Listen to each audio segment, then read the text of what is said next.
is just fantastic. Captain's log, subdate 210603.4. D. Orcata informs me that we will be entering a rather complex maze of Hollow Earth-style channels that only Bork is trained enough to navigate. Well, shit. Welcome everyone to the exhibition of stupid people. Today we're going to start with one that I think is a Poe, but it's a very good Poe. It's quite the elaborate Poe, maybe. Because of the level of commitment, I'm uncertain in this one. But for the sake of it, I'm going to present it all to you, and you can all then judge for yourselves. For this we go to a tweet from Fully Vaxxed Sloth. Who the fuck is this for? Underneath are a series of images. Now I'm going to go and not show those to you yet. I'm going to explain something first. We all like to wear jeans, most of us, many of us, not at this time of year though. Jeans are comfortable, functional, long-lasting. I've had a pair of jeans since 2006. And they were only broken very recently when somebody decided to go and stand on the zipper and pull on the other side. That was very kind of them. Also very strong, I'll give them credit for a 7-year-old. One of the more popular types of jeans would be the wet look. I personally don't care for it. Just give me a nice baggy pair of jeans. I don't care. Because they're comfortable and again, functional. Well, somebody has taken this wet look and elevated it to another level. And a lot of people think it's because of sheeple crowd control that people have started to lose their ability to make it to the bathroom, so they wet their jeans. Personally, if you wet your jeans, you should go into adult diapers and never be allowed to have jeans again. Or you should be punished by wearing triple denim for the rest of your life. So it is with this in mind we go to Wet Pants Denim, who have wet look and dry feel. Hell, they've got their own Instagram. As you can see here from the pictures, the wetness is located around the crotch. Fantastic. As if people don't have enough of a hard time getting eye contact. Now they're guaranteed to not get it, with the wet look of pissed pants. That's interesting. So I went to their Instagram, as you could tell, and then I went to their website, which is linked on the Instagram, where they have an about page, how one can order. You can even buy merch, which will include hats. They even use their own currency, their own cryptocurrency. It's got quite the name, called Pisscoin, and it should be noted under no circumstances do they accept returns.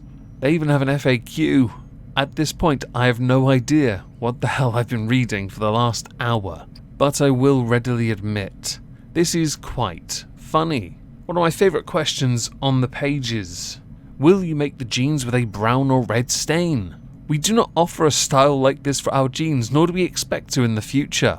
I assume that is for those on their period, and for those who have shat themselves.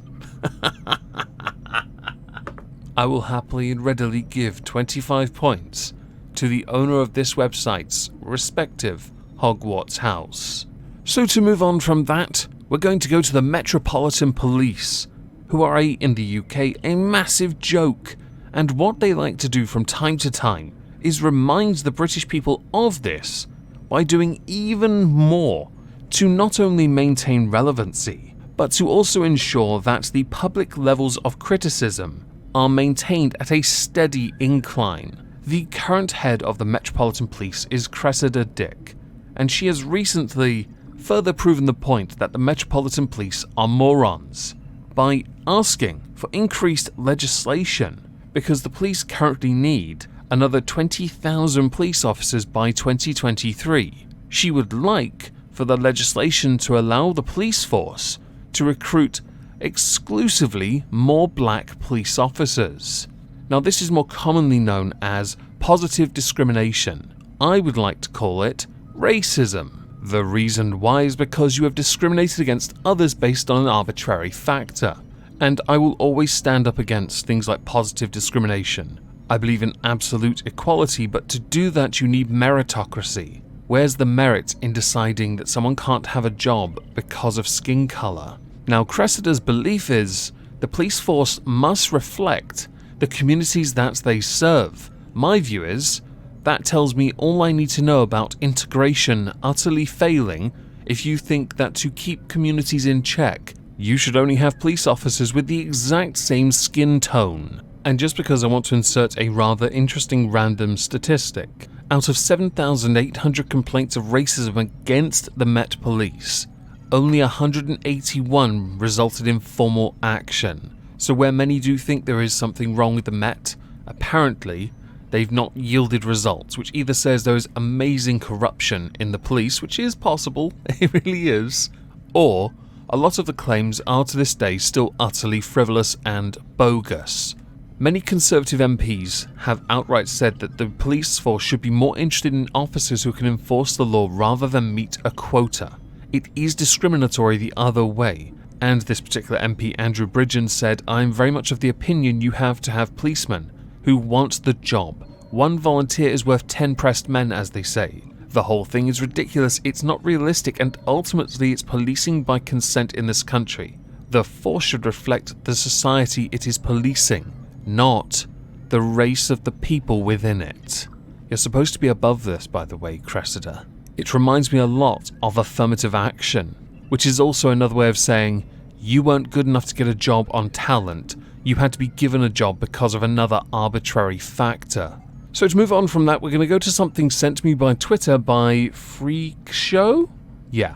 Some fuel for your This Week at Twitter series. Now I've decided to put it here because I've got plenty for tomorrow's twat. IGN writer is excited to start playing a game. I'm going to insert a disclaimer here now. It wasn't until I started recording that I noticed the date on it, but I do find it fascinating regardless, even if it is from 3 years ago. Thank you for sending it my way, by the way. It's just a shame it's a bit old. Austin Rivera reviewed Black Ops 4, but what made it so fascinating was he was very excited to review the game. However, what made his reviews so special is that they were copy-pasted and plagiarized from other people, because he didn't actually play the game that he reviewed. In fact, he was excited to play the game after he submitted his review to IGN. Now, he claims that the review style is fairly standard for the gaming site. Because of deadlines and time constraints, reviewers don't get a chance to fully enjoy or play the game at all. So what they do is praise the game as a bold step forward, nitpick a few technical issues, slap an 8.5, and then ship that, air quotes, bad boy out. People like this are why Gamergate existed. What the fuck is Gamergate? Video game journalism?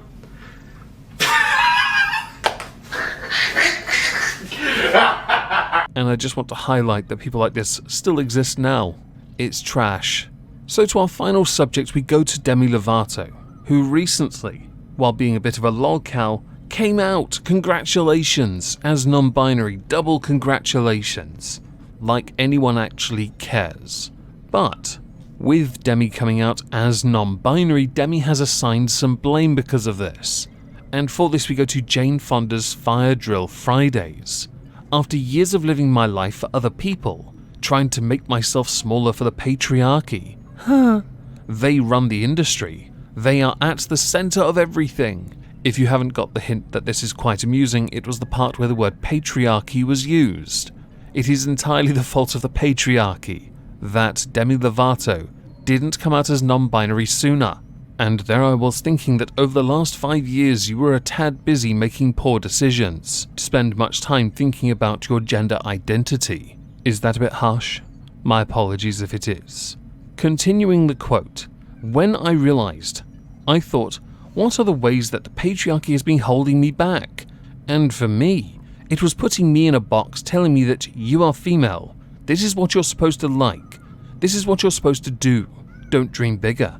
And don't speak louder. Some quotes are so precious they don't require additional comment. And if you can hear children screaming, it's apparently visitation day. For me, Demi Lovato is always going to be a bit of a lolcow and a massive hypocrite.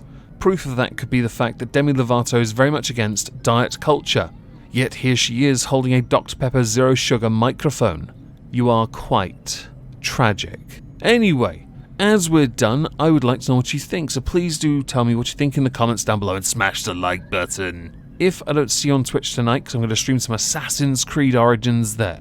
I hope you all have a fantastic Thursday, and thank you all very much for listening.